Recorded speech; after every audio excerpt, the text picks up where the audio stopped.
అమ్మమ్మ, ఏం చేస్తున్నావు? ఏంటమ్మా?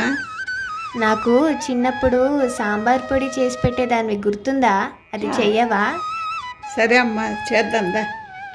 ముందుగా స్టవ్ మీద ఒక కళాయి పెట్టుకుని అది వేడెక్కాక ఒక గ్లాసు కందిపప్పు, ఒక గ్లాసు శనగపప్పు, అర గ్లాసు మినపప్పు, పొట్టిదైనా సరే ఏ పప్పు అయినా పర్వాలేదు, దోరగా వేయించుకోవాలి.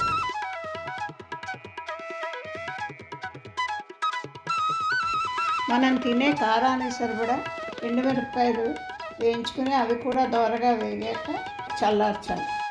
అదే మూకుల్లో 2 గ్లాసులు ధనియాలు, 4 చెంచాలు మిరియాలు, పావు గ్లాసు జీలకర్ర, చిటికెడు మెంతులు, చిటికెడు ఇంగువ వేసి దోరగా వేయించుకోవాలి.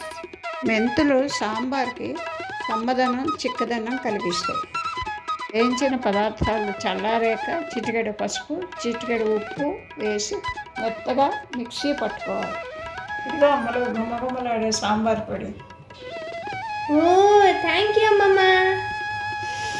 ఇంత బాగుందో వాసన.